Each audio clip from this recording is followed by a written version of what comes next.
you're scared. And you should be. This is not your company anymore. Leave the cheek of CM Punk.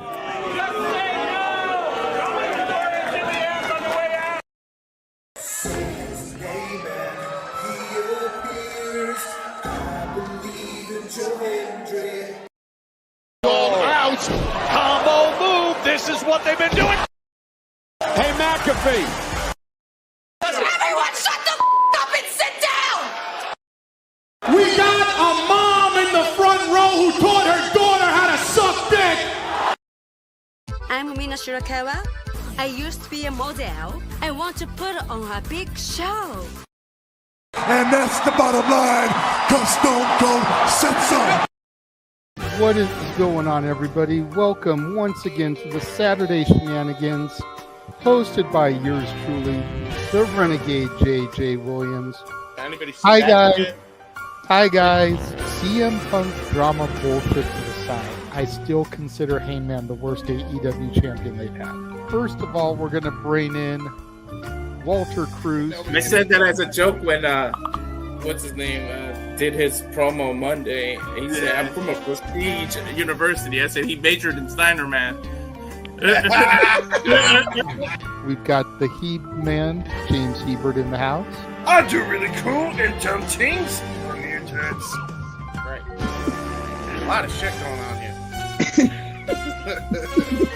A lot of fucking crazy ass shit. Where is Noah JD? Well, say his name and he appears, because we believe in Noah Foster. Fuck is this intro? It is one of those things where, as fans, we do have these desires for what we want to see, but sometimes you can't always get what you want, and there are reasons you truly don't get what you want. I wouldn't even listen to this in Grand Theft Auto San Andreas. What the fuck is this shit? God, rapid whack. Like I said, never been a greater time to be a wrestling fan, and with more companies in a more lucrative spot, in a more comfortable business spot, in a sense of mind, it seems, than ever. Again, WWE is not the only one. It is not the end-all, be-all. So let's go back to the Renegade Wrestling JJ Williams to get the official word. JJ, speak! Make sure you tune in every week, because you never know who's going to drop in to join the shenanigans. Catboy is in the house. Hello, my internet family. I say, if you want to make them as evil as possible, make them really mad. We have Mansfield joining the party now. What is going on, Josh? Like I told no one when we were in Cleveland, him joining Chase U was just an unfortunate side effect of my shenanigans towards you, JJ. I know how it can get better, Noah. The panel chooses you. Shut the fuck up, Josh. He said that so like. We got some of the intro back. Yeah, I was gonna say. Just like how you and I had lunch together the other week.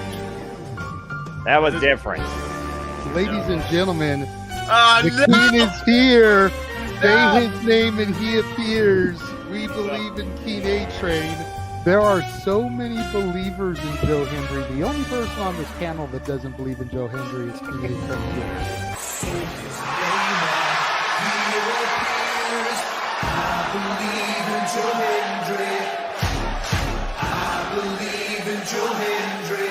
Tell the world why you do not believe in Joe Hendry. The reason I do not believe Joe Hendry is he is Fandango 2.0 in a entrance merchant. I rest my case, Your Honor. Hey! There's nothing wrong with being an entrance merchant. He has some of the best entrances of all time. Teleporting into the command center, all the way from Angel Grove High, Datilla. Oh, yeah. I went to the command center on Thursday. I went to Vasquez Rocks, which is where they filmed a lot of episodes. Somebody actually climbed to the very top of those rocks. I made it halfway. I was like, I'm not going up there. Definitely Toni Storm versus Mariah May. That's the one match I probably am looking forward to the most. I really like the story. I'm familiar with all about Eve, so if it plays out that way, I kind of know how this is gonna go. Say goodnight, Datilla. Good night. James, you did say his name. So he shall appear, ladies and gentlemen.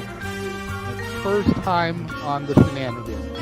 Jeff Meacham is in the motherfucking house. Ah!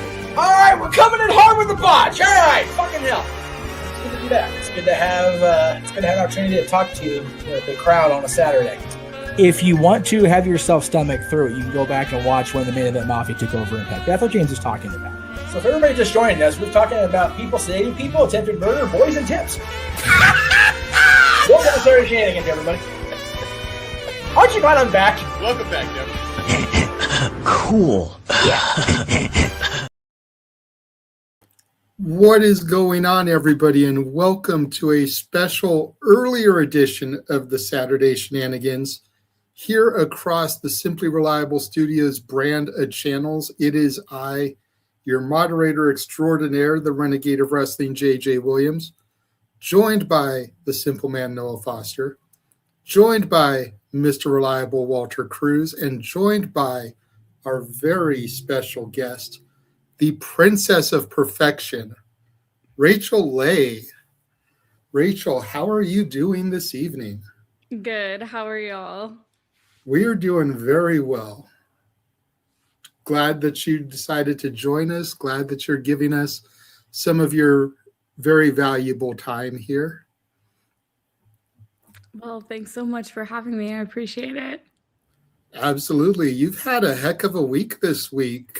You know, NWA Power on Tuesday, TNA Impact on Thursday, MLW Battle Riot, which also aired on Thursday. And that's just the televised stuff that I know about, not to mention any smaller stuff that you've done. Tell the people a little bit about yourself, Rachel. Yeah, I'm Rachel Lay. Ring name and real name. I wasn't creative enough to come up with a ring name. I also just my name's simple and short and easy to say, so I thought it'd be just fine to use it until I get a contract somewhere. And I also wanted, when people Googled my name, to see my gymnastics accolades, just because that's where I came from. Like, my background is gymnastics.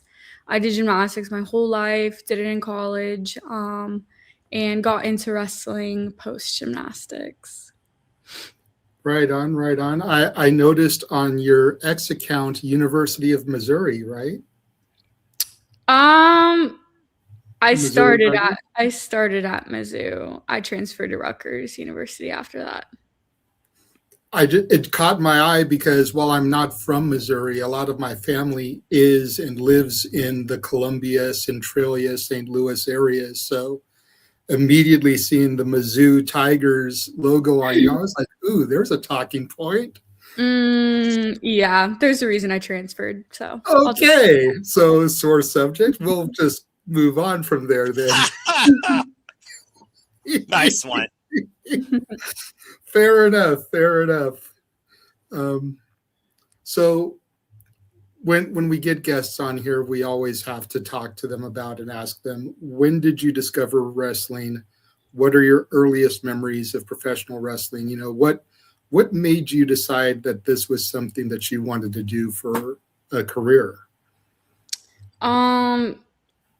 I don't want to say I hate doing podcasts, but I feel like whenever I do these podcasts, people are always like, oh my God, she's a heel. Because when I answer these questions, it always pisses people off. I didn't know about wrestling. I'd never watched it. I knew who the Hollywood wrestlers were. My introduction to wrestling is when I got a DM from WWE Recruit. And I went to a tryout. And that was when I first learned about wrestling. So wow, I didn't grow up watching it. It wasn't something that was on my direct radar. But I mean, as soon as I experienced the sport, I was like, okay, this is definitely something I'm interested in pursuing. Live your truth. Never tell people, oh, she's a heel because she wasn't into it. That's your truth. You just have to deal with it. Well, we appreciate the honesty. I mean, everybody has a different journey. You know, I was the guy who for 25, 26 years was like, oh, wrestling is fake. It's a bunch of oiled up men in Speedos playing with each other. Why do I want to watch this? And then I tuned in during the Attitude Era and I got captivated. I got hooked. So everyone's got their own story. Not everyone grows up, like this man seeing Bret Hart and the British Bulldog at SummerSlam at 3 years old and sucked into it. Don't sell yourself short. Everyone's got a different journey. We appreciate the honesty. Yeah.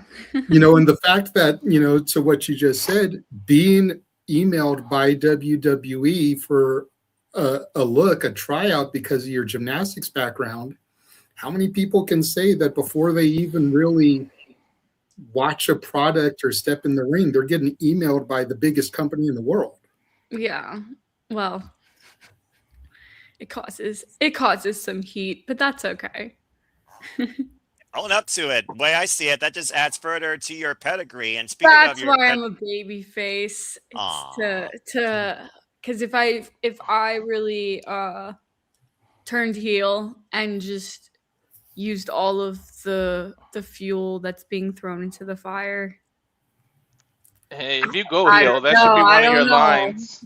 That's one of your lines right there. I got emailed before I even cared about this sport. There you go. Right? This time the ring was in a WWE ring. The thing is like I'm not that type of person at all. Like I try and stay like super humble and like grateful for all of the opportunities because I am working my butt off on the back end. But like there is like the facts of the matter, and I just don't want people to be like, oh, that's actually her if I play that character, because it's a very thin line of like, okay, she could play that character really well, so is this how she actually is in real life? And like to the people in the wrestling world that like personally know me, they'd be like, no, that's not Rachel at all. But there's so many people out there that don't know who I am personally, and they would be like, man, that girl is she's something. Something special. Well, it's hard for people, especially in this business, to distinguish the character from the individual. Looking at your earliest work on YouTube with your Mark promo skills, I could see there's a ton of humility into you, but also a lot of dedication and continued growth and confidence. And I've seen you work a little heelish as well, because again, in wrestling, you got to look at all facets of how you're being booked and how you tell the story with the person that you're with. Of course, you work with the likes of Freya the Slayer and J-Rod, for example, who have worked their way for the independents. Nikki Blackheart for CSW and OVW. I was very impressed with that. What I like about you and your presentation, the first thing that goes with wrestling in my mind is how you present yourself. From your bubbly personality to your colorful ring gear to the way you present yourself in ring as soon as you step in the ropes. What went into that unique push-up, modified figure four pose that you do before the match? How did that come about? So me and like one of my childhood best friends, we went to different colleges for gymnastics. She went to Auburn and I obviously went to Rutgers. And that was like our like signature pose that we kind of did as like a memento to each other. It was in like our floor teens and stuff.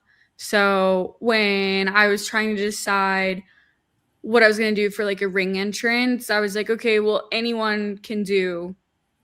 If you're a gymnast or you have that type of background, anyone can flip. I've seen multiple girls on the 3-letter organizations flip, do whatever, do the splits into the ring or off the ropes into the ring or whatever. Okay, I can do that too, but like, how am I going to look different than every other girl? But also still show my athletic capabilities. So that's kind of where that came from. And again, it's like a little memento to my friend. So it's brilliant, and I absolutely love that. And that's one of the first things I caught about you as a standout for me as an advocate towards all things wrestling. So keep at that, and definitely keep true to what you believe in, and also what brought you forward to this, whether it's wrestling inspired or just athletically inspired. Keep at it. Thanks. Your gymnastic background, is that where you get Princess of Perfection? Because I know that's a high demanding thing, and they literally demand perfection to be in gymnastics. Well, she's class 10, so clearly she perfected the art. Yeah. It's also just funny because the moniker Princess of Perfection is like a heelish moniker, but I obviously don't play a heel typically. And it's also coincidental that my two coaches are Tyler Breeze and Sean Spears. So you have Flat back. Prince Pretty, and then you have Perfect 10. And it's funny because I already had this character before like I met them. And so I'm always like, yeah, it's a knockoff of my two coaches, which I think is kind of funny in that sense. Brilliant. That's brilliant. But yes, like it came from gymnastics. Obviously, like the whole goal is to get a perfect 10 in gymnastics. And like everything I do in the ring is very pretty and graceful. We're working on making me look more aggressive. Because sometimes I do stuff and it's like, okay, that was really nice and really cool, but like you're saving your opponent. They're like, don't just like slam your foot down. And I'm like, yeah, but I'm like saving their head. They're like, no, do this instead. I'm like, okay. So it's just like, I don't know.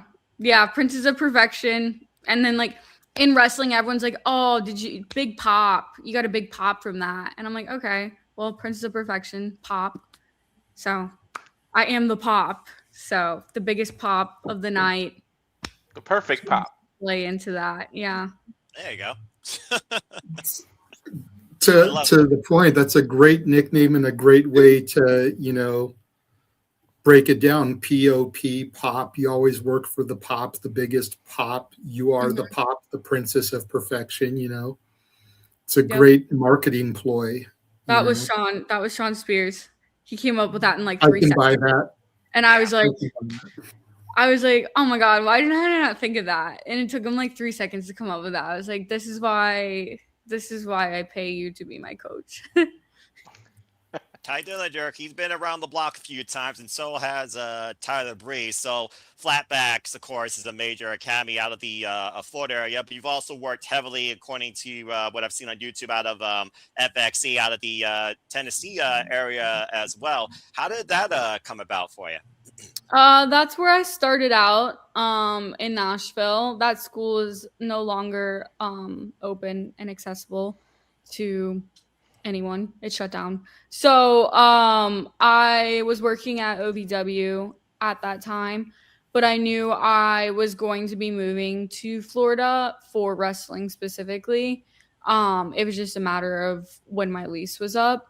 I was told to go train specifically with Sean and Tyler, and then Ace Steel as well. So I've been once to Ace Steel's place, but I'll hopefully start going back more now that the new year's like started.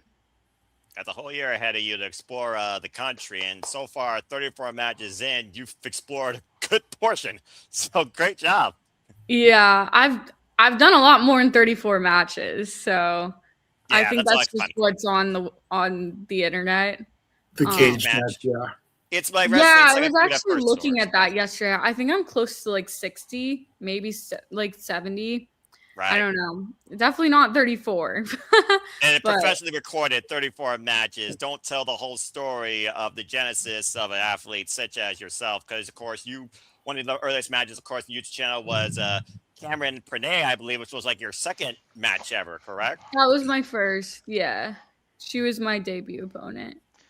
So I met her at a Gabe Sapolsky seminar when they introduced me to Gabe, and she was the first girl I ever wrestled. So she was like, if you want me to be your debut opponent, like shoot me a text. And I was like, yeah, I'm the only girl at this place, so if you can come down from Missouri. So she was awesome. Nice. Gabe Sapolsky, another great name in wrestling, you know, obviously Ring of Honor history. This week, you know, kind of rewinding it back to this week, you got the opportunity to step in the ring with the former Impact World Champion, Tessa Blanchard. Tell me about that experience. It was awesome. I wasn't expecting to get like much less a match, but like even on Impact. Like I haven't done anything for TNA yet. I've done some like extra ring work stuff for them, but usually like they'll have you go on Explosion or just do like a tryout match or something. And they were like, okay, you're facing Tessa on the live show. I'm like, oh, sweet. No pressure. So, I mean, I was totally fine. I honestly was less freaked out for that versus like the WWE ID championship, because I mean, I was talent enhancement at TNA, and so I was there to do a job, and that job was to make her look like the baddest person there is. And so I got 5 things to do, and Tommy Dreamer said, do those 5 things to the best of your ability. So I really didn't have to think about anything else because she was just calling it out in the ring. So yeah, it was great. I had a great time with her out there. We obviously kept it simple. We had 4.5 minutes, so we really didn't get to do that much, but I think the story was told in the 4.5 minutes that she is the baddest girl at TNA and she's not going anywhere, and the rest of the locker room needs to fear her. So She'll go to that title when she's ready, and it's all about maximizing your minutes, which clearly, especially in that clip, you certainly did. Even got Tessa's ringing endorsement. As far as I'm concerned, you definitely fit a knockout. So I love to see it. I hopefully I am invited back for more opportunities. You versus Brookside or Lei Ling Lee. Book it. Put her in Ultimate X. Calling it now. I definitely wanted to talk to you about that because Tessa is so controversial, going back to what she said a few years ago. And just, I know a lot of people have mixed feelings about her, so I was curious what your experience was working with her. And based off of what I've seen on social media, her endorsement of you, and then what you just said, it seems like it was all just positive. Yeah, I mean, again, I only got into the wrestling world about a year ago, so I don't know anything when it comes to who said what or what happened in any application of that. I was there to do a job, and she was my opponent, and we sat down, we blocked out the match, and we had a good time. And she was great. She was so nice. She was super encouraging and super helpful. And yeah, I was very grateful for the kind words that she told me in person and then on social media. I love the fact you were with Alice Lane as well, who is also a regular referee there, but also an independent, and also been involved in some of your other matches as well, which I also bet helped with the comfortness, because each one of you play a part in telling what you're trying to tell, but also push forward not just the business, but yourselves. Yes, Alice is great. We've got a question in the chat room. One of our regular contributors, Nick, shout out to Nick, says, speaking of exploring the country and working your butt off, what do you look for when taking a booking from a promoter? So again, I don't want to sound heelish when I say this, but like, I'm trying to make as big of an impact as fast as possible. I know I'm a rarity when it comes to the type of moves that I do in the independent scene. So I want to be booked with people that are going to showcase those abilities, but also have the social media and the status in the wrestling world that's going to make me look good, whether I win, lose, or draw to them. I need those bigger opponents. I need those bigger promotions in order to elevate myself, so that I have these 3-letter organizations knocking on my door being like, we need you no matter what. Like, you can talk, you can wrestle, you can jump off of a cage and do a swanton. You can do this, you can do that. Why wouldn't we want you on our team? So that's kind of what I look for. So I know a lot of people will go do smaller promotions to get reps, and that's completely fine when you're first starting out. Like, I obviously got a lot of reps on OVW very quickly. But again, I got a lot of reps on OVW very quickly into my career. So I was doing live TV my 3rd match ever. But I also came from a performative background sport for 18 years, and people seem to forget that as well. So like, I have no problem in front of a crowd. I have no problem in front of a camera. I have no problem in front of an audience. I don't get nervous. Like, I've competed in basketball arenas with people screaming. Like, so even though I just started wrestling, as far as like experience and performance, like, I don't get performance anxiety. All of that goes. Like, I feel like I'm a along than maybe a typical person that starts wrestling and is only in it for a year. So you're already built for pressure. It's like me. I came from the theater world before I trained to wrestle myself, and so you already can be used to that because you're already live on the go in front of people. So yeah, I mean the only biggest difference is like calling stuff on the fly, which usually 9 times out of 10 you're not doing anyways, unless something goes wrong.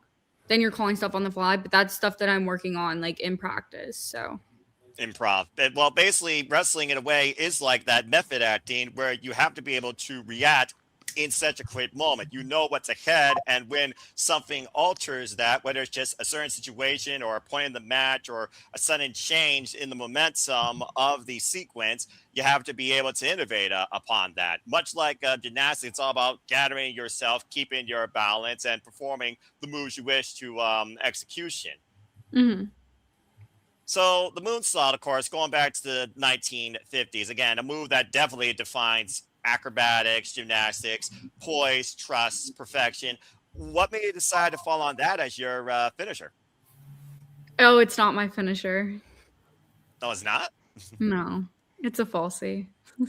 I thought you were going to be like Christopher Daniels or Tiffany Stratton with that. But still, picture perfect moonsault. And I also like there's shades of Tiffany Stratton with you, just in your posturing and the cartwheel takeover instead of the Alabama slammer into the sidewind slam. I like those changes on those type of moves I traditionally figure about with the WWE superstars. So clearly the WWE, just from that little call, looking at your athletic background, has definitely had an influence on you and how you carry yourself forward right now too in the ring.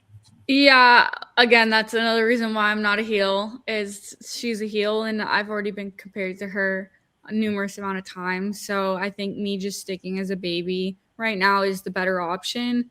And it's also with the type of tricks and stuff I do in the indies. Obviously in like a structure of a match, your heel is not supposed to outshine the baby. That is very true. So it's one of those things where it's like, because of my unique capabilities in the ring, it's hard for me to be a heel, because even if I dial it back, I've had difficult times in past matches where I still have outshined the baby. So it's just, honestly, it's easier for me to be a baby. I sell like a baby. I don't sell like a heel. I'm learning to sell like a heel, but I mean, it's all just different in that sense. Different in ring psychology. As you keep learning through more and more different type of opponents with different athletic backgrounds and character showcasing. I like that you like being a baby, because a lot of professional wrestlers, when you talk to them, they feel like being a baby kind of handcuffs them, and like heel you get to be yourself and like say, screw you to the audience, and you get to talk, crap. So people like that. Like, I like that you say you like to be face. As a baby, like my character can be a baby or a heel, which is what they're looking for to begin with. It's not that you have a whole different character if you're a good guy versus a bad guy. It's just little tiny things that you switch that will make you good or bad in the match. Polarization defined one of the greatest of all time in John Cena, case in point. Who would you say your greatest rival has been so far in your young career? Or your biggest adversary? I don't think I really have any rivals. No, you haven't had anybody that you've had a good little back and forth series with? No. I lost every Thursday for 3 months on OVW. I had no tit for tat with anyone when it came, and that's the only like consistent like promotion I've like worked. I have a belt at Atomic Legacy here in Orlando, but I haven't had like a multi-booked match with the same person. So a series. You haven't had a series yet. So I mean, like on OVW, it was okay, you're gonna 4 minutes with Freya. You don't even, you get a forearm in. Okay. So that was, yeah. So she did her job, ladies and gentlemen. She did her job. I try to say that I want to be the Chelsea Green of whatever organization hires me. I love that. I will be a yes man. And I'll do what I'm told. But I also I have really cool moves that I can showcase. So I think just being open to anything and everything. And like I said earlier, I'm not scared to take the crazy bumps or the crazy things. Again, I'm only gonna do that stuff at a signed promotion. But if you wanted me to do a swanton off the top cage like Tiffany, or do a moonsault with a trash can on me like EO, I don't have an issue doing that. I'll do it. If that's You'll go far with that. You'll go far with that attitude. Trust me, because they'd be like, "Oh, she's willing to do anything and pay her dues." Business. Hey, I love that you compare yourself and you're willing to be like a Chelsea Green, because we all pledge allegiance to I the love hot her. mess. Yeah, she was one of the first WWE superstars I had an interaction with, and it was really cool. So I immediately after I met her, I think it was literally my first ever WWE show.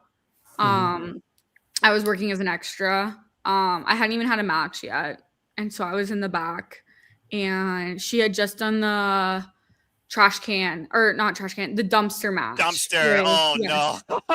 Yes. So she had just done the dumpster match, and was it Jelly Roll or was it was some country artist in Nashville. I think it was Jelly Roll. It was Jelly Roll. You are correct. He was like, we want to get a picture with her. And so I stood there and took their picture. And then I got to talk to her afterwards a little bit. I was like, oh, how did that feel? Blah, blah, blah, blah, blah. And she was just so freaking nice about it.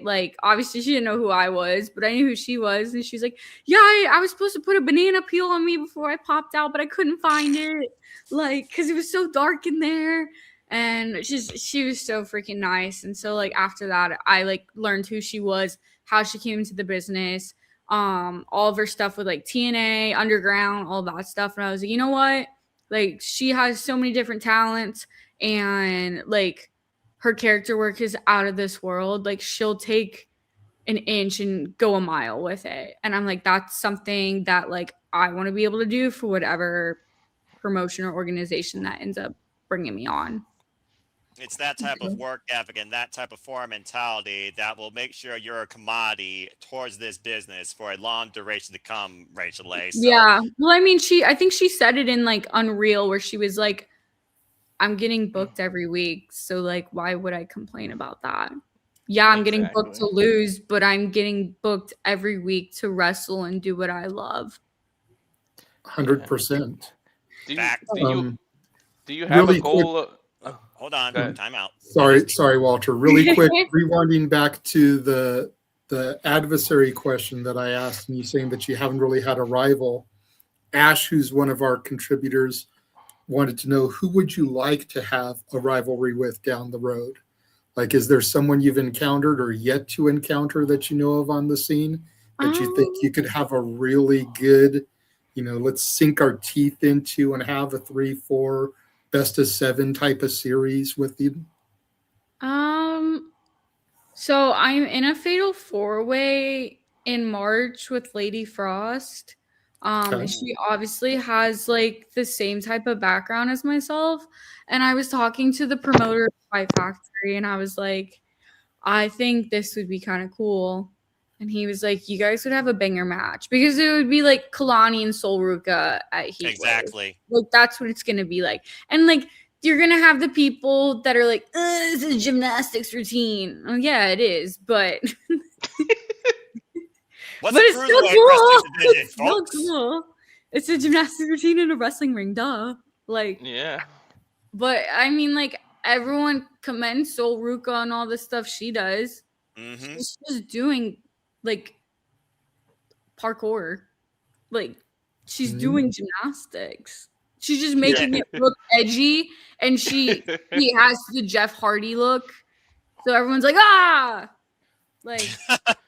When you relate with the charismatic enigma, I mean, you already got a place in this business, and that forward springboard somersault stunner is a one-of-a-kind move that I can't even say I've seen before out of anybody. Hey, the cliche is this ain't ballet. They never say this ain't gymnastics because you know what? Essentially, it is. Yeah. Accurate. Go ahead, Wrestling Walter. is everything. I was just gonna ask if there's a goal or a preference on which company you would want to go to. Like, let's say you got 3 contract offers right in front of you.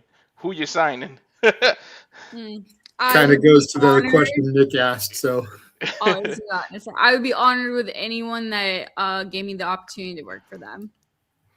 But piggybacking to Nick's actual question, which company do you feel fits your style more? I obviously I've thought about that. That's something that's probably gonna stay in my mind just because Fair I am enough. somewhat media trained in that sense, and I don't want to burn any bridges with any type of organization. There But I you go. know there are places where I feel like I would add value in like a developmental way because I am so new. And working with certain girls, I feel like it would help enhance my talent a lot quicker than maybe some other places. But again, I would take heavily consideration into any promotion that gave me a full-time opportunity to wrestle. Bailey's Lodestone seminar that gathered women across all over the world from different promotions ended with a very unique toast about collaboration over competition. It's that type of mindset where you're willing to collaborate, work with anybody, not show a garnered favoritism or a one-track way forward. That definitely will widen options, continue bringing opportunities for you. So I really do hope to see you one day again in TNA or in AEW or competing for the Birkin NWA or even going after Kendall Gray and the Evolve Women's Championship. Literally the definition of Evolve. She break out onto the NXT scene with Soruka out of the Iron Survivor. I would love to see a similar journey and follow it along with you to that point. So kudos to you. So going back to the whole thing about the gymnastics background, I love to use Kalani Jordan and Soruka as a comparison because that to me is one of the hidden gem matches of WWE.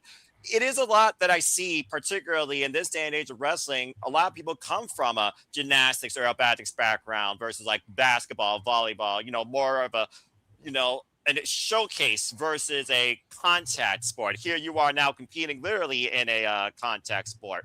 So how has it been kind of meshing that idea of your gymnastics showcase in hand-to-hand conflict now?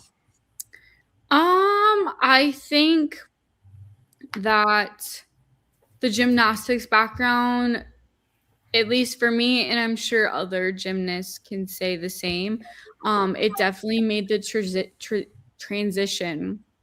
I wouldn't say easy, but I would say it made it a lot smoother than maybe some other sports. But that also just comes with the fact that we're light on our feet, we're nimble, we know how to jump, we know how to fall, and that's a big thing. We know how to fall correctly. So that's something that I didn't have to get taught because I was taught since I was 5 how to land stuff. And if you're falling 10 feet off of the bars, how are you supposed to land so that you don't break your neck? It's just little things like that. Actual wrestling is what took the longest. The fundamentals and the foundation, just learning all of that stuff. But I mean, once I got that stuff down, all the other little tricks and stuff is just things that I thought of or I saw someone else do, and I'm like, okay, we're gonna change this a little bit. So that part wasn't difficult. Now it's just the psychology and the intent. That's my big thing is the intent of wrestling, not making it look like a routine, because that's something that a lot of the athletes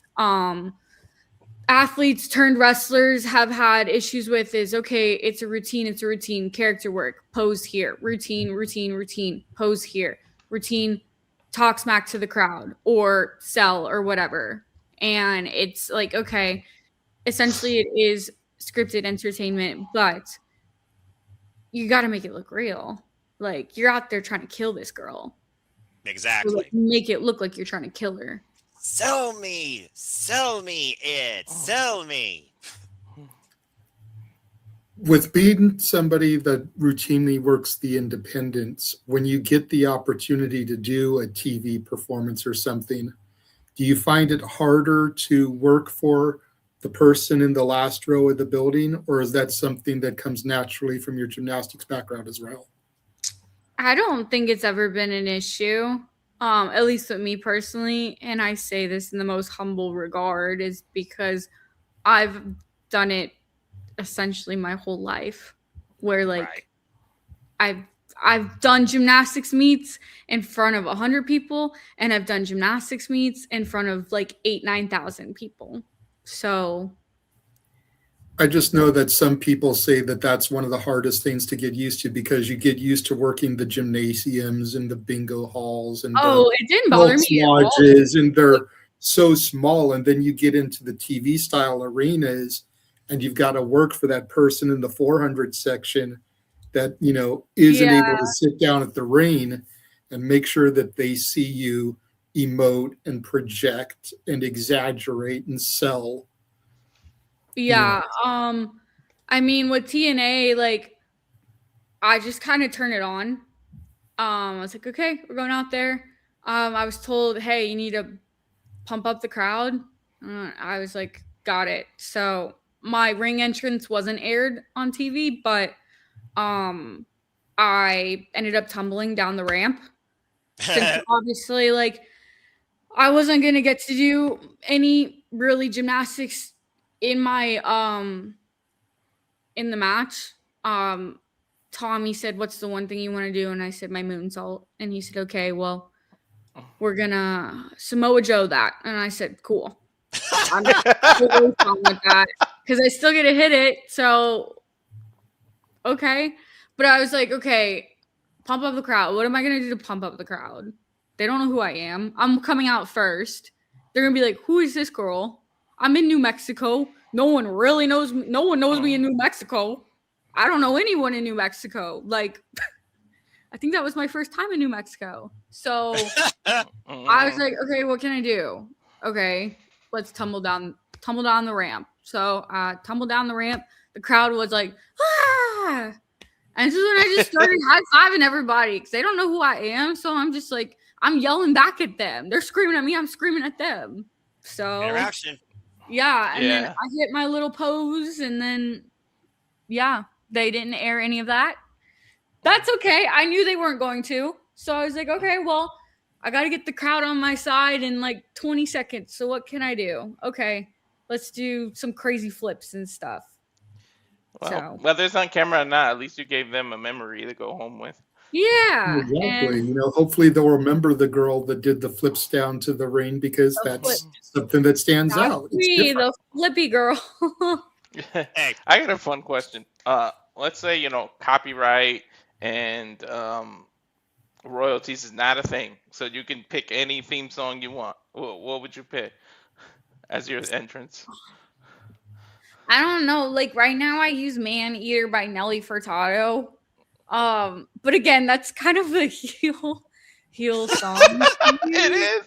I know. I was going to ask you, what made you decide to use that as your theme song? I like it. I don't know. I just like it. I don't know if there's any princess songs. Well, I mean, you could always use some Disney song, right? Some princess song that way. You know, since you come from a gymnastics background, maybe Tony Basil's Mickey. You know, that's more cheer though. Yeah, I was like, I don't know what that song is. No, So- oh Mickey, you're so fine, you're so fine. Oh, I mean, yeah, that's a cheer. Yeah. Gymnasts and cheerleaders have like eternal beef with each other. Yes, they do. Yo, no, that beef is real. I know. You quit gymnastics and go to cheer because you couldn't cut it as a gymnast. That's the whole mentality there. But I mean, like, three of my like closest, well, like I have a lot of friends that were cheerleaders in college and the NFL and stuff. So I mean, but it's always that little stigma, like, oh, you couldn't cut it as a gymnast, so you became a cheerleader. It's just that little, when you're a kid and your coach is telling you, oh, she quit to go do cheer.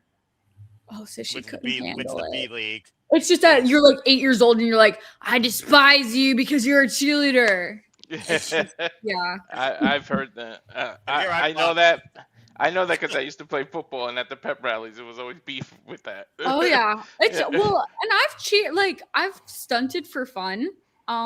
Like I have a couple friends that are on the Titans cheer, guys and girls, and like I've stunted with the guys, and it's fun. It's hard. I will definitely give them props, and like I'm considered like big for a flyer. Like I'm 5'3", but like the girls on that team are like 5'1", like maybe 100 pounds soaking wet. So like the guys can throw them. And I mean, yeah, some of the stuff that they do, I'm like, okay. Like I could pick up some stuff fairly easy, but some of the other stunts they do, I'm like, yeah, I'm not doing that.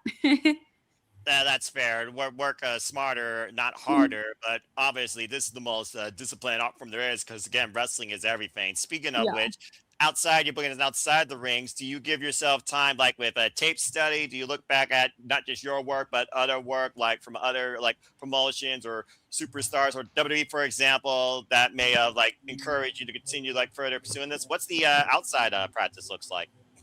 Yeah, so like I try and watch as much as I can between like work, practice, and like traveling and stuff. So like I try and watch like NXT and Evolve and like TNA. Anything that like I have on my TV, I'll watch. Raw, SmackDown, the PLEs, any pay-per-view. But then like Flatbacks has like a whiteboard of matches that they recommend watching just for, I mean, different purposes, like getting moves, selling, intent, like stuff like that, psychology wise. So like I'll try and watch at least like 1 or 2 of those a week. There's like a list of like 100, so it takes a second to get through them. Probably growing and probably being refreshed every week. Yeah, I mean, like when we have people come in from different organizations that are signed talent, like I know Ricky came in like a couple months ago and he put like one of his matches up there, and I think it was with Spears. It was Ricky versus Spears, the North American title or something like that. So I was like, okay, I'll have to check that out. So, and then he came and did cardio with us. So For selling, I bet you it's any Nick Nemeth match. Yeah. I know a lot of people like hate watching their work back. Are you the type of person that hates going back and rewatching your matches, or do you find, at least in this stage, that it's good to do to figure out where you may have done something wrong and fix that for the next time? I mean, I know as soon as I'm doing it in the ring if it's wrong. Like even in the TNA match, as soon as we walked to the back, I went up to Tessa. I was like, I'm sorry, I didn't hear you there. She knew where I was talking about. And she was like, you covered it fine. Like, it didn't look delayed. I'm like, well, in my mind, it looked delayed. And I just, like, I apologized to her. I apologized to Dreamer. I was like, I'm sorry, I didn't hear what she said. They're like, Rachel, you're fine. But, I did an indie show back in December, and Breeze was the main event, and I was the first match. So he was, like, watching, obviously, because he's going to critique me on it. And I was running my comeback, and I was doing a different variation of my comeback, something just new to try out. And I was walking into an up and over. And I was like, oh my God, I'm walking into an up and over, and he's clocking this right now. And it was too late for me to like start running. It just would have looked like it would have looked weird. So I was like, oh, I know he's going to say something about that. And then, like, I did something else, and I was like, dang it, that was the wrong time for character work. He's clocking this right now. And so, like, I know when I'm doing stuff wrong. It's just, like, yeah. So then I, like, after the match, like, I walked back, and I was like, I already have a list of everything I did wrong. And he was like, this, you didn't do a lot wrong, but, like, let's talk about it. And it's like, okay. So, like, I am aware of when I'm doing stuff wrong. So it's just a lot of it trying to get out of your own head, right? Yeah, that's why honestly, like, I love tag matches, because I can step aside, kind of like take myself out of the like moment for a second, be like, okay, I did this, and this wrong. This is what I need to improve on when I get back in the ring. I need to turn this differently, dial this up, maybe do this a little different, blah, blah, blah, blah, blah. And that's something like I would love to just be a tag team. Like if I get signed, whenever I get signed somewhere, like I know a lot of people are like, oh, I want to have a solo run. Like I want to do this, and this. I'd love to just tag team it. Find someone that is complementary to myself, whether it be someone as like athletically capable, or if it's the big small duo, like I would love to just be like a permanent tag. I think that would be so fun. I feel like I would excel in that, and I wouldn't ever get this like if I was told, hey, I need to do this, then I would obviously have a singles run and like do all of that. But I just feel like having a tag would be so fun. Like that was something that I pitched at my tryout because I was like, what can I do to make myself seem different? There's 6 other gymnasts here. So like everyone was a college athlete. Everyone had done their respected sport. There were 6 other gymnasts there. Okay, how am I different than every other gymnast? Well, in my promo, I talked about how I wanted to be a tag with whoever.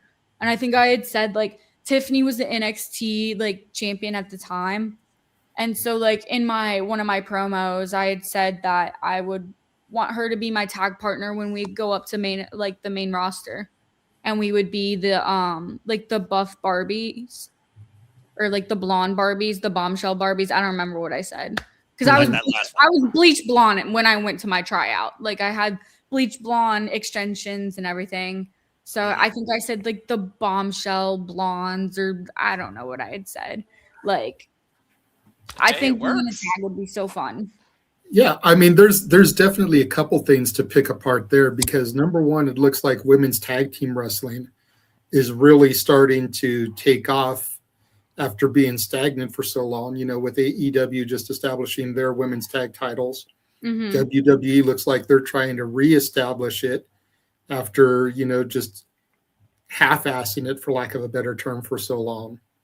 You know, the Knockouts tag division, you know, now that the Iconics, the Inspiration are gone, seem like they need some redevelopment. And you talking about wanting to be primarily in a tag team with a partner, not really doing the singles thing. That's the first thing I thought of was the Iconics, the Inspiration, because they've primarily been known as a tag team. They've had their little spurts where they were broken up and did singles, but they came back together because that didn't work out. Yeah. And they both train at Flatbacks because obviously Cassie is married to Spears. Yes. Jesse was there yesterday. So. And then the other thing to go from there, and I think this is a great time to mention it since you brought up tag team wrestling.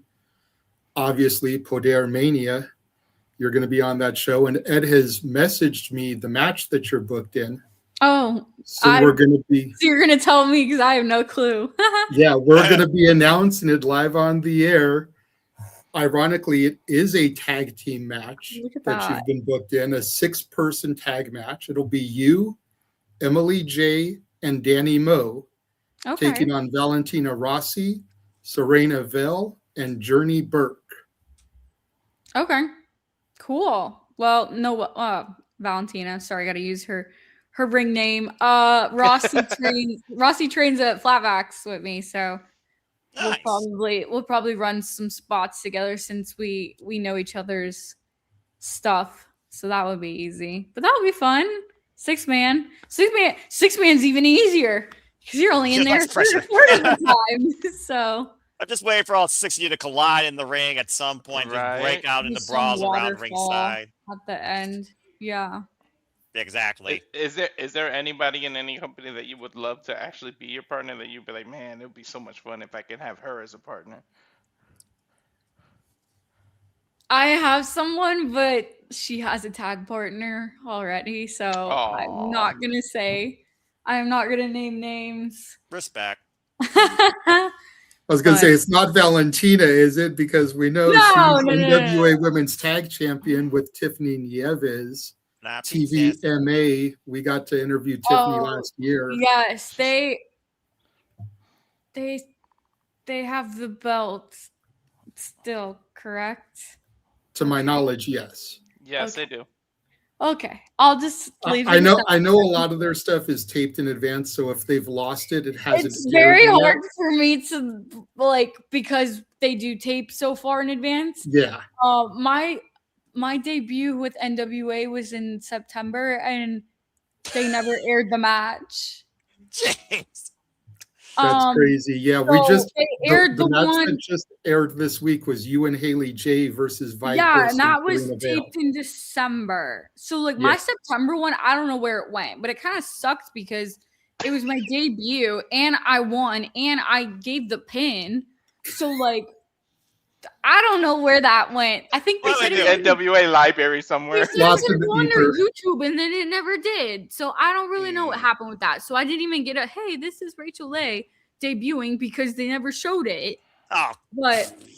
But yes, it is a little confusing because they do tape stuff and then they don't air it till a little longer down the road. So I obviously know what has happened, but I don't know if everybody else knows that it's happened. Yeah, and you don't want to be that person. Spoiler alert! It's all good. We appreciate that. It's probably coming up in the next 2 weeks. So since we're on the December tapings now, it happened at that show. So fair enough. I would love to have seen you in a tag against Pretty Empowered, Kenzie Page and Kylie Page, the Page sisters. I think that's the tag team actually in the NWA for the women to be the bar to go after. Yeah. I unfortunately won't be at their next taping because I am going to be in Canada. But hopefully whenever they give me the dates for I'm assuming it's going to be April is when they tape again. I'll be able to do that. Maybe it's before Mania. I don't know. I'm expecting you to be heavily booked during WrestleMania weekend outside Podermania, of course. Yeah. Again, folks, tickets still available. I am. Nick is popping in the chat because he's Canadian. So knowing that you're coming to Canada, he's now going to try to find you and see that show. The weekend of February 21st. We're in Canada. He's in Toronto. Show. Say Winnipeg, because that's actually it's Ontario. Oh, Ontario. Okay. But it's a town. It's a small town. I think it starts with a G. Okay, Ash, Nick, you got your geography lesson. I was going to say, Nick's going to try and be a G town in Ontario. I'm just happy because the match card. I think it was called Gwen or Gwen. I don't remember. Gwen. I got excited because JJ and I are going to be there the whole week of the WrestleMania. So we've got our Airbnb in Vegas. We got our collective tickets. We'll be going to Podermania. GUELPH. Yeah, Nick already knew. He put it before you said it. There you go, folks. If you're in the area. It's an all-women show that I am doing. Nice. Queen of the Ring. Maybe Nick will go to that and support you there. In Canada? Queen of the. He's in Canada. He's in Toronto. I thought you were saying you were going to go there. I was wow, that's commitment. We're in California, but we're going to be in Vegas for all that stuff. But Nick lives in Toronto, Ontario, Canada. Gotcha. So Guelph, I guess, isn't that far. Look, he's saying done. Yes. So he'll be there. Yes, it's off the rope is the promotion. Okay. But yeah, I'm excited for Mania. I went last year. I didn't wrestle. Just because I was only 4 or 5 matches in. So one that's fair. One, that would have been a lot. And 2, I don't think anyone would have booked me for the sake of it. So now that I have a little bit of relevancy, it was a lot easier to get on some shows. I'm in the process of getting on one more, and then I think I'm going to be done. So I believe I'm doing 4 shows, but I'm also doing. I'm sorry. I said, what a difference a year makes, huh? I know. I'm also doing WrestleCon. Is it con? I always get confused. between Cade and WrestleCon. So I'm doing that all 4 days, I believe, as well. So with my sponsor. So Right on. We'll definitely be popping into that as well during the downtime from the collective shows. Lots of people we want to try to see and network with. Networking is key. That's how you push forward in this business. And already, like Walter says, what opportunities that you've made for yourself in literally less than a year every year. So again, congratulations to you. thank you. Yeah, I know. It's pretty crazy. I hit my 1 year, and then like 2 days later, they're like, okay, you're wrestling on TNA. I'm like, Hey, when the rocket's on you, just don't forget the little guys like us when, you know, the Chris Van Vliets are calling you and stuff. I know. I'm like, when can I come to the next loop? Let me know when I can come to the next loop, please. So, yeah. So it's been great. And yeah, it's been a crazy year. It's definitely been a crazy year for sure. So excited for year 2. The nervousness just adds to the excitement, as learning is lifelong. Wrestling, you might as well say, is lifelong as well. But outside wrestling, I'm sure you have those moments to decompose, the ways that you celebrate after getting a book, the way that you relax. I see a puppy, for example, in the background. How do you spend time just, you know, outside of wrestling? Sometimes the mind and the body has to shut down and recuperate. Do you have like a regular routine or something like that? I mean, I think it's just from like the whole, I hate to just keep going back to the gymnastics background, but like I'm used to training like 5-6 days a week, 4 or 5 hours a day. So like I make sure that I go to the gym every day, but I go to the ring at least 3 to 4 times a week. And like we do ring cardio and stuff like that. Get the reps in. Like I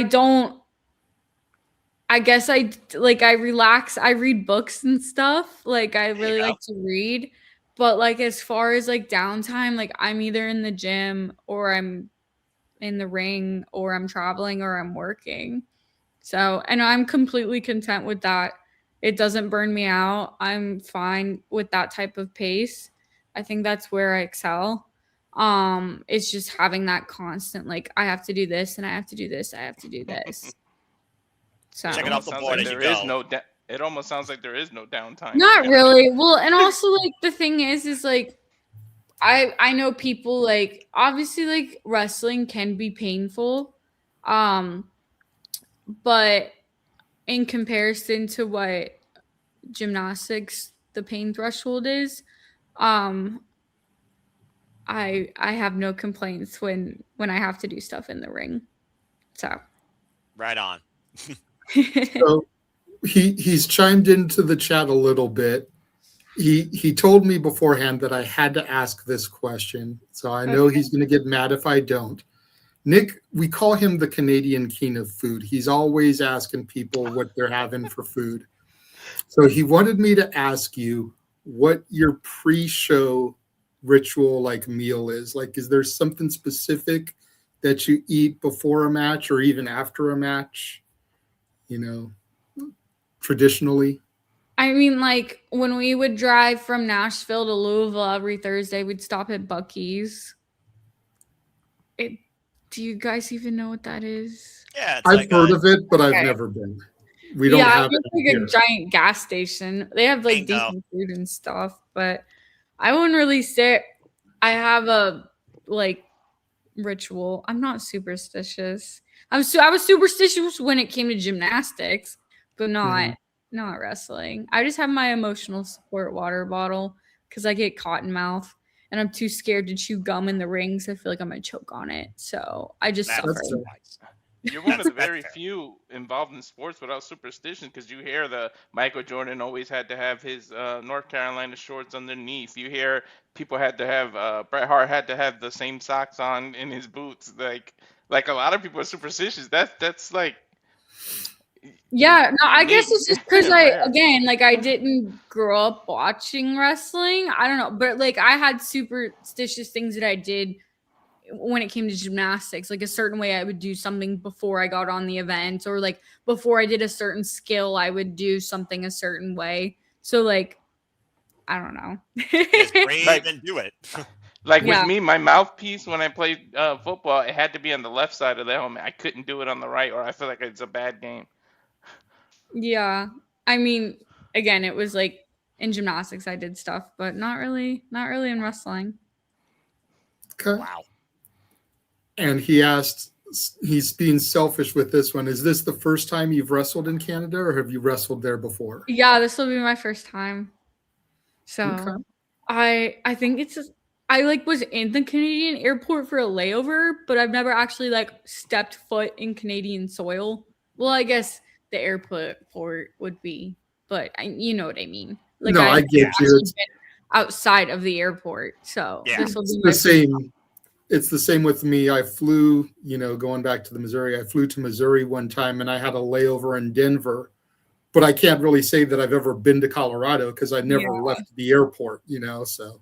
Right. Yeah, my tryout was in Detroit, and I brought my passport so that we could all walk over to Canada to go to the casinos, and then no one else had their passport, so I didn't go to Canada.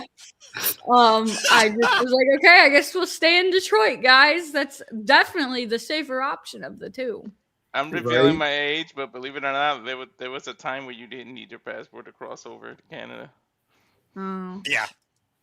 Well, and she's not wrong, by the way, as someone who's in the bi-state area. Yeah, safest, right? Quote unquote.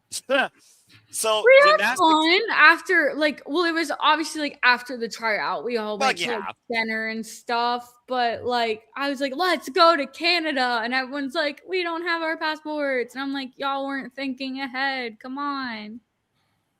That's what you gotta do in wrestling sometimes, is literally think 2 steps ahead. So again, clearly that itinerary, that discipline of gymnastics has followed you through wrestling. Was gymnastics always the foreground for you? Did that run in the family, or was there just a certain ad that you just self-adopted that got you into that? How did the gymnastics background all begin?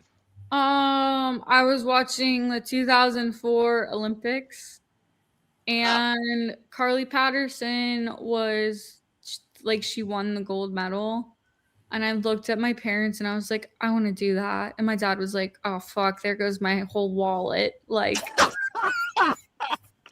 damn, because he was trying to make me play softball. He was teaching me how to throw and hit ambidextrously, because he was like, she's gonna be a professional softball player.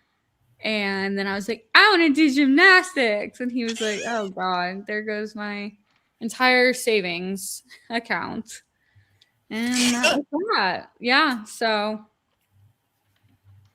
I got a scholarship, so it ended up, I guess he didn't end up having to pay for college, but he paid for college through gymnastics.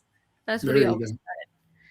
Because I paid for your school already, so you have to get a scholarship. You have to get a scholarship. That's awesome. But yeah, it was just because I was watching TV and I was like, oh, that's sick. Can I do that? And they were like, I guess. And then you got a call from WWE based on your background. And I know. I was like, oh, that's sick. Can I do that? I want to do this.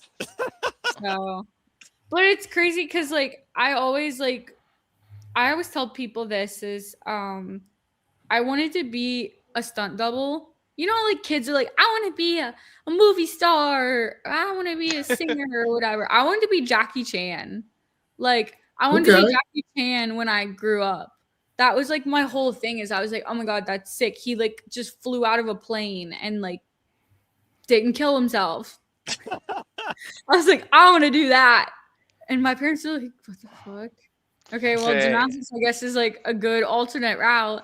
And then wrestling came along, and I was like, wait, this is Jackie Chan. But I was going to say, be in hardcore matches, there's your Jackie Chan right there.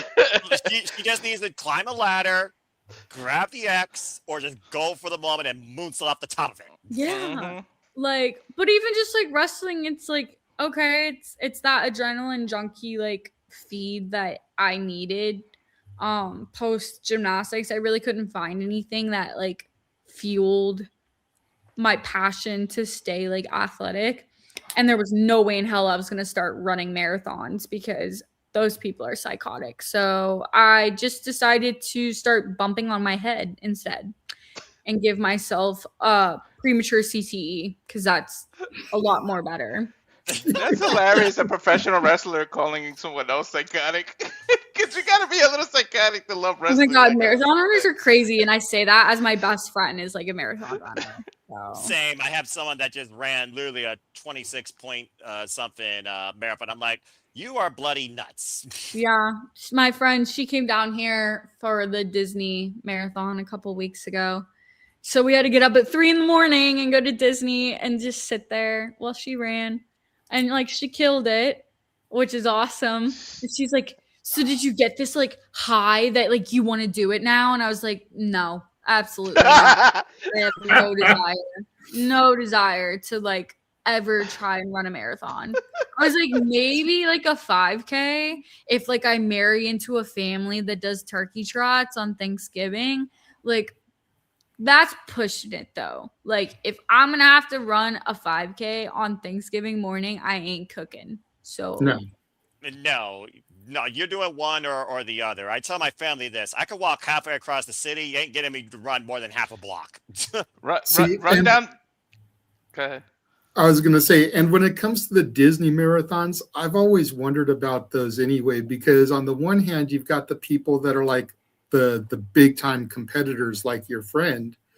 But like at the same time, from what I've seen, because I used to be a huge Disney dork and I'd see pictures posted, but like they trot characters out along the route that you're running. And it's like, I would be stopping to take pictures and stuff and not committed to the run. I think so it would probably be my worst run. Mount Everest is what they let you ride. You can literally just stop in the middle of the marathon and go run or go ride Mount Everest. And they go take pictures with the characters and stuff. Yeah, but it's a Boston qualifier. So like you have the people that are there that are like, okay, well, if I get this in sub 3, like it's obviously a Boston qualifier. So those people are running it like, but like she was sitting there like taking selfies with like Donald Duck. And, like she's run, I think 3 or 4 marathons now. So like she's a casual marathon runner. She's not trying to do the big ones. Like she's not fast enough yet in that sense. And she's like, well, she was doing this one for like a charity. She got her bib through like a charity thing. So like awesome. She's like, yeah, I'm gonna take the pictures. I'm gonna do the ride. Like I'm gonna have fun with it. So like she did it in sub 4. I don't know. I think it's sub 4. She did it in less than 5 hours. So it was like 4 hours and 39 minutes, I think, or 42 minutes. Right for a 5K. For a marathon, yeah. So for a marathon. Oh, okay. Yeah, 4 hours, you wouldn't do it. 4 hours and 39 minutes, I think, is what she did. But I legit wonder how those people's hearts don't explode. You can always sprint down to the ring one time and slide in the ring, and you tell your friend that's as close as your ass is getting for me to do a marathon. I know. Well, I'll do when I do cardio, I do like sprinting intervals. So like I'll do sprinting intervals, but my body is not built for long distance. Gymnastics is not a endurance sport. The longest you're going is for 1.5 minutes. So my body's just like not built to do long distance stuff like that. And I could probably train my ass off for months on months on months, and it still wouldn't make a difference because I'm not built like a runner. I'm very stubby and muscular. So like CrossFit would be like, if I had to say a type of sport like that I would choose. But also like, I just didn't want to build that type of muscle. I like the amount of muscle that I have right now, and I'm content with the amount of muscle I have. There you go. If a promotion wants me to build that type of muscle and look like a certain way, I could easily do it, but I like the way I look right now. And unless I'm getting paid 6 figures to turn into a different muscle variation of myself, then I'm content with where I'm at right now. Have you ever considered or thought about representing the country and trying to do the Olympics in gymnastics? Oh, no. No?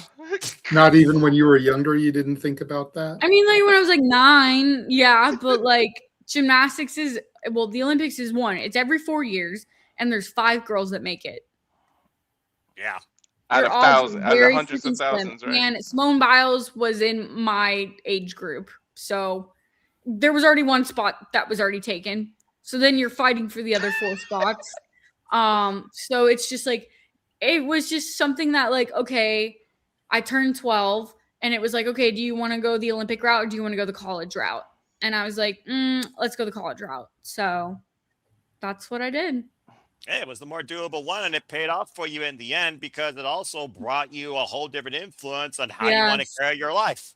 And Yes, it got I you mean, to that email. but also Simone Biles' ex-boyfriend was in the WWE because she asked Triple H. So I mean, there's different avenues to it. He's no longer in the WWE, but yeah, he essentially got a tryout and was with them for a little bit because Simone Biles asked Triple H. Hey, people you know, right? Yeah. Hey, He was awesome too, but he's just doing like full-time fitness influencing now.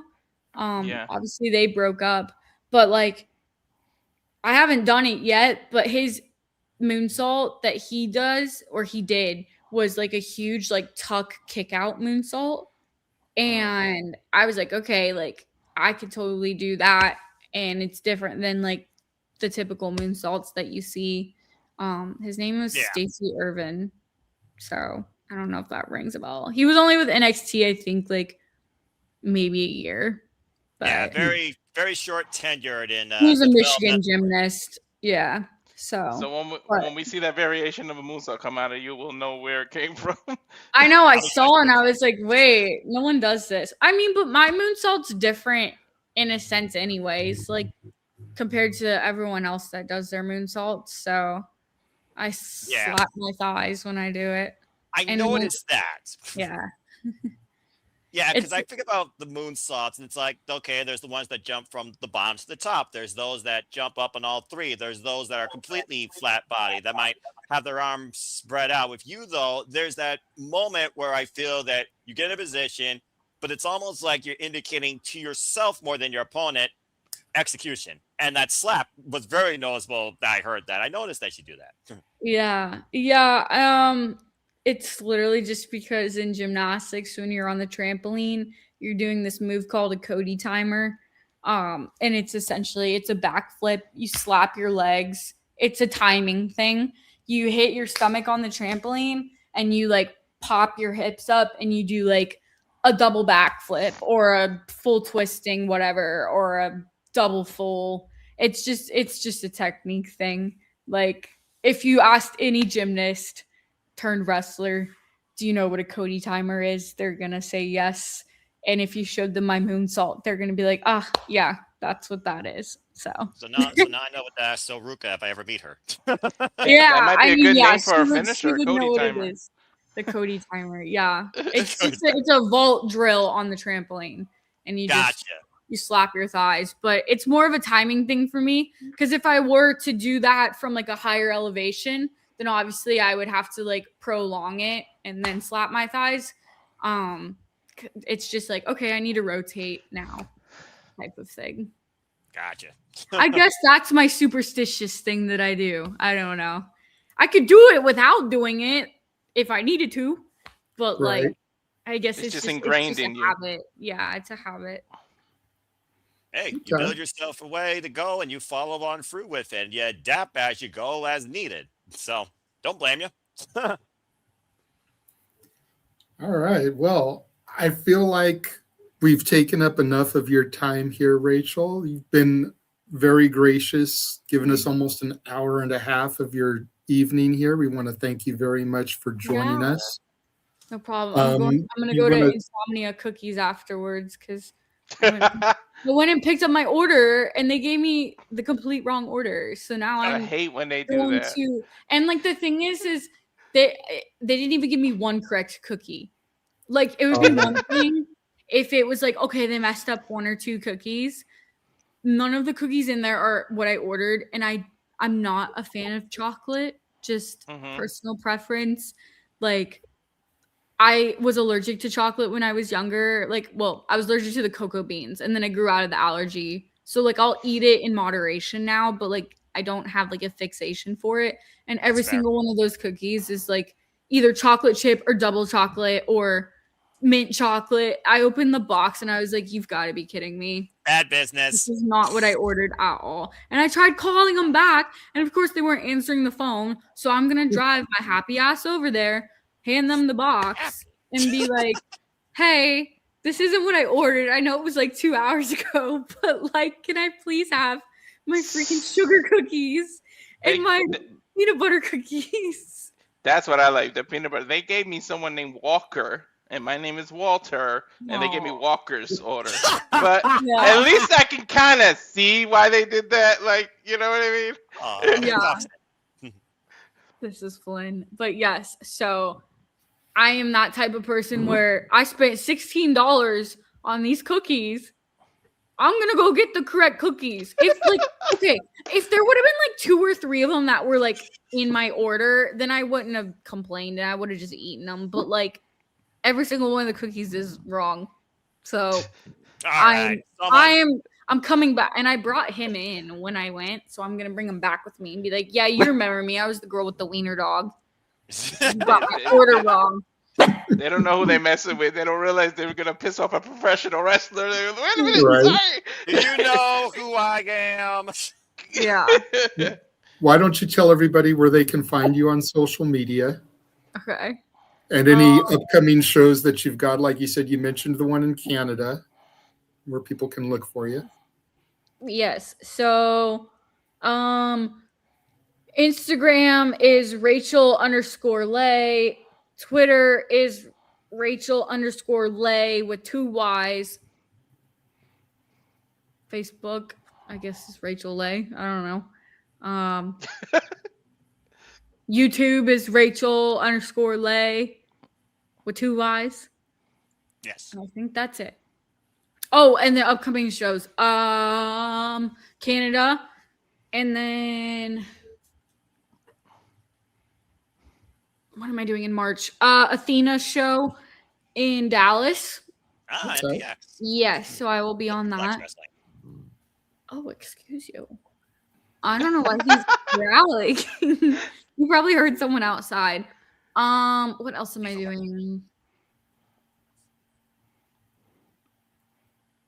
I have my calendar in the bathroom. I have like one of those big ass calendars. Yeah. Oh yeah, it's literally big ass calendar. And I have that itinerary in order. Yeah, I'm trying to I can't obviously see it from where I'm sitting. But I have another show in March, but I can't think of it. And then, of course, Podermania coming up in April. Yes. You, Emily J, Danny Moe, taking on Valentina Rossi, Sirena Veil, and Journey Burke. Put you on the spot a little bit here. Do you want to cut a little promo against your adversaries? Anything you want to say to those women ahead of your match? We're gonna bring the pop. Someone put that on a shirt. Yeah, you got to do that shirt and then kind of use the cereal's logo, the cereal pop, but just like with your own logo in there. What, like and we're a gonna bring the serial pop. killer? Like when serial killers? There's a cereal called Pops, but so you can kind of take their I box thought you were but saying use when your people version use of pop on it. cereal boxes and they make like words out of cereal boxes.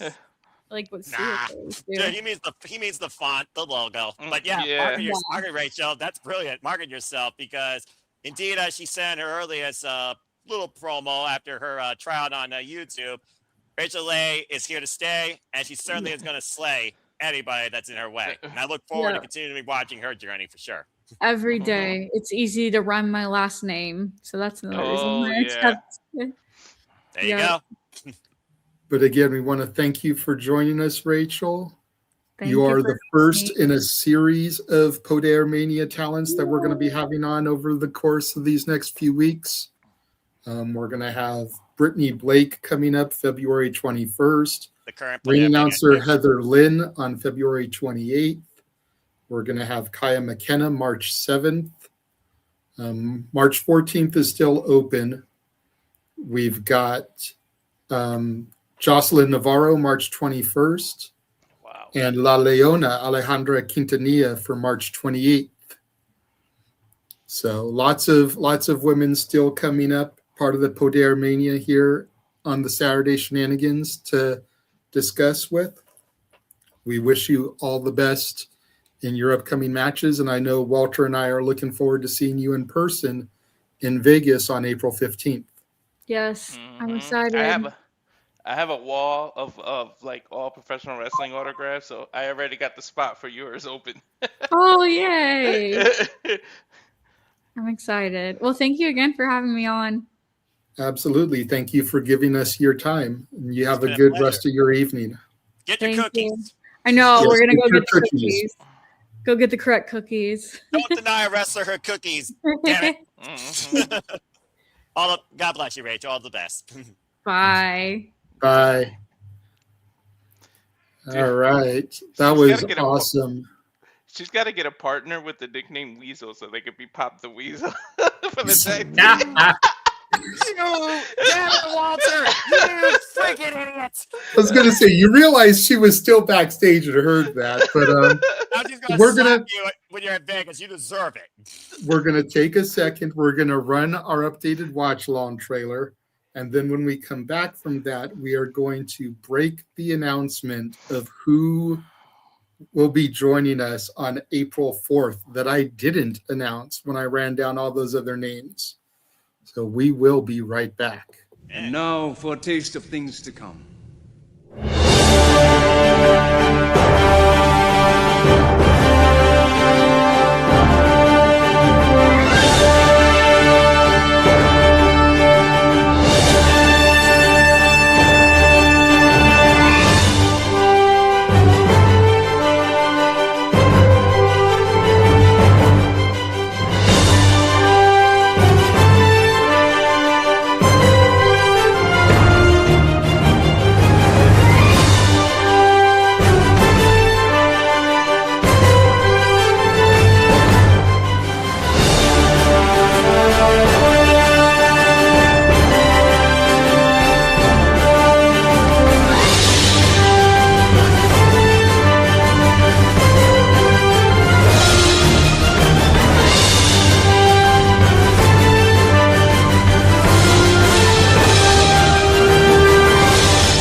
And as always, right here at the SPECIAL Studios, as you see in that trailer, we truly encompass, embrace, celebrate, engage, pontificate, analyze, criticize, react, and watch along to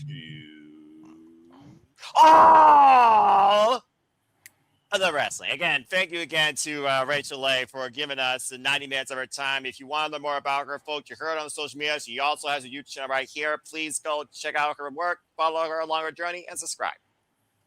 You know And what's without crazy, JJ? further ado, are you guys ready? Yeah. I know y'all know. I'm ready. Many times in life, we find ourselves asking that $1 million question. What if? What if? We asked for that promotion. What if? We asked the cute boy or girl out at school. What if? We took a stance for something we believed in. Well, for us here at the Simply Reliable Studios, that What if? has finally come to fruition. Most fans attend wrestling shows for the spectacle, the entertainment, and to get lost in the battle of good and evil. But no one told me that when I went to a pro wrestling event, it would change my life forever. When I was 8 years old, I told my parents that being a pro wrestler was my dream, and I needed to find a way to cross over the guardrail from being a fan in the front row to being a champion in that ring one day. But a dream means nothing unless there is action. So I went to work, because a dream without action remains, well, just a dream. So I trained in Brazilian Jiu-Jitsu dojos just to get better in the ring. I worked in pro wrestling media just to be in front of a camera. School? Yeah, I finished high school early just so I can train full-time in professional wrestling. You want long-term storytelling? Well, this story has been 10 years in the making. And now, I'm not just crossing the guardrail, I'm tearing it down. For every person who ever looked at that ring and saw their future, I'm proof that it's real. That with heart, hustle, and hell-bent determination, you can turn the dream into destiny. This isn't just my story. It's my era. And I'm just getting started. But the real question is, where? That's right, ladies and gentlemen. Saturday, April 4th, everybody's BFF, Izzy Moreno, joins the Saturday Shenanigans.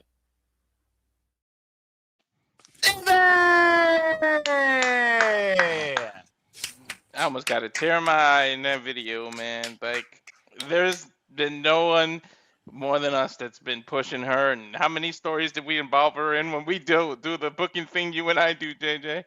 Outside simply predicting, outside shenanigans, outside watching along the evolution of that young lady's inspiration through the black and gold NXT to her first media appearances and interviews to her winning the Mission Pro Championship at a Hybrid Wrestling Academy to being part of WWE ID Tournament showcasing and beyond. That is right, folks. You saw it correct as day. Izzy Moreno.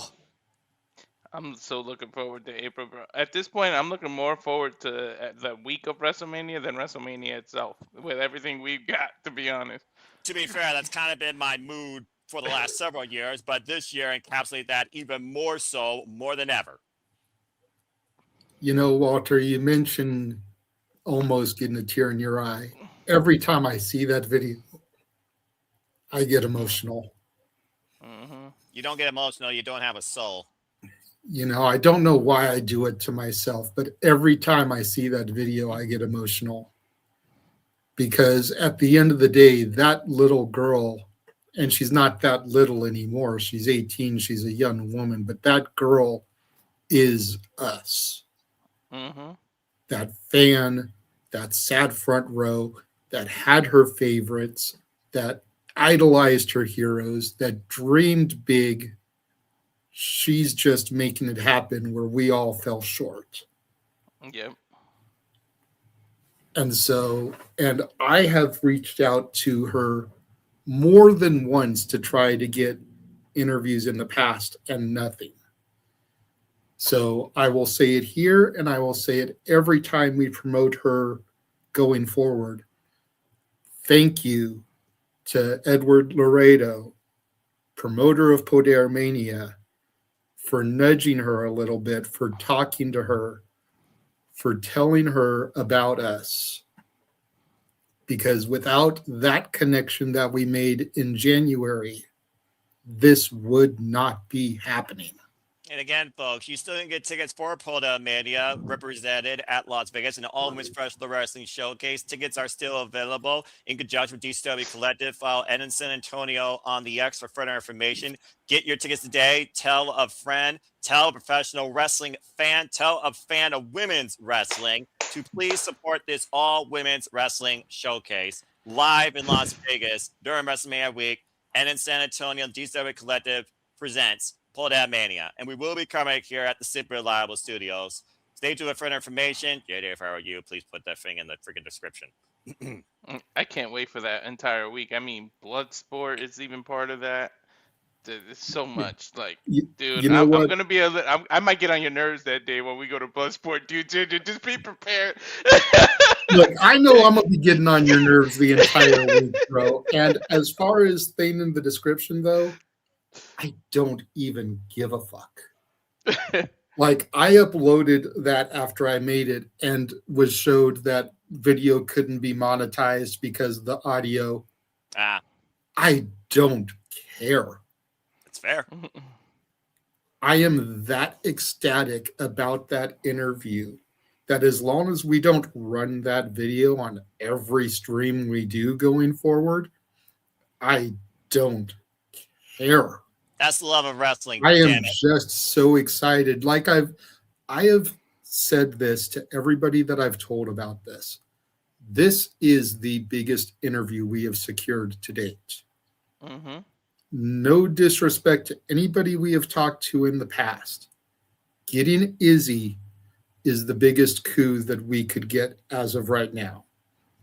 Because she's one of the biggest names on the indie circuit that isn't signed to a company, that is working a promotion that we are somewhat involved in.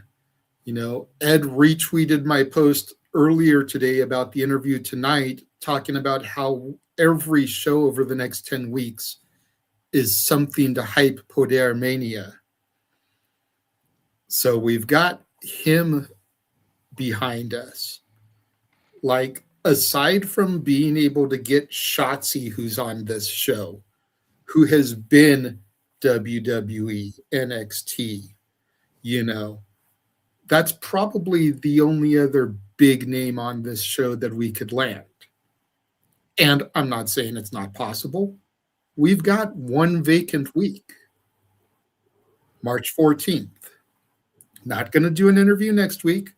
Valentine's Day, I'm going to be at GCW. You know, already got you having to host Shenanigans. Not going to throw that in your lap as well. Not that you couldn't hold it, because I know you can, bro. But not going to make you have to do all of that. I appreciate it. It's a piece. But don't I do enough already? you do. But again, like, I know you could handle it, but this is something that I've really been working on, and I want to be there. So it's like, You should be. I don't even care that I can't monetize this video or normal Shenanigans, which will begin at the top of the hour, 11 Eastern, 8 Pacific. Don't miss out as we talk about the week in professional wrestling, as we always do. But as long as it's just the Shenanigans videos, I don't care that I can't monetize them right now. This is so big for us. This is also just big for wrestling in general. That's truly what it's about at the end of the day. We are truly bringing an encompassing picture on the rise of the women's professional wrestling landscape. From Rachel Leigh, who is in the gems of her career, to Izzy Moreno, who we've seen since the beginning continue to flourish, to so many other backgrounds in between that we are going to get to engage and also encourage others to follow the journey on. It's an incredible time. 100%. And we thank the 33 of y'all that have been joining us here tonight, tuned in, for being along for the ride. We hope you'll tune in every single week to see some of the other people that we've got lined up. Again, no interview next week. February 21st, Podermania champion Brittany Blake will be joining us. February 28th, ring announcer Heather Lynn will be joining us. And she may be the ring announcer for Podermania, but Heather Lynn has history in the business. At one time, she was a member of the Family Stone in NWA Championship Wrestling from Hollywood, which contained the current reigning and defending at the time NWA World Heavyweight Champion, now the Raw GM, Adam Pearce. Adam Pearce. We've got Kaya McKenna on March 7th. We've got an open date on March 14th. We've got Jocelyn Navarro on March 21st. Haven't even announced it on X yet. We've got La Leona Alejandra Quintanilla on March 28th. I'm just waiting for approval from her on the graphic, but date locked in. And then just announced Izzy Moreno, April 4th. April 11th, the show before Vegas, traditionally, that would be our karaoke show. We still will probably do wrestling karaoke, but Ed will be back on April 11th to talk about any last-minute Podermania news ahead of the show later that week. Nice. So all of this jump-started with having Ed in January, It's only apropos that the last person we have is Ed for a final run through of the card. You know, card is always subject to change. If anything has arisen that, you know, maybe it needs to be announced, you know, tickets are still available or sold out. Ed will be there for all of that stuff April 11th. So big moves for the Simply Reliable Studios in 2026. Again, we thank y'all for joining us and watching, and we hope that you are back at the top of the hour. As Nick says, join us for the shenanigans as we discuss Reign of Honor Global Wars, MLW Battle Riot. I'm not going to get too much into Wrestling Revolver because I didn't see that show, and James will not be joining us. But we'll be talking the Jersey J Cup, and so much more. Again, top of the hour. We hope we'll see all you guys here for that. So until then, for the Simple Man Noah Foster, for Mr. Reliable Walter Cruz, for Rachel Lay, and again, shout out to Ed from Podermania. I am the Renegade JJ Williams, thanking y'all for joining us, and we'll see you at the top of the hour. Have a good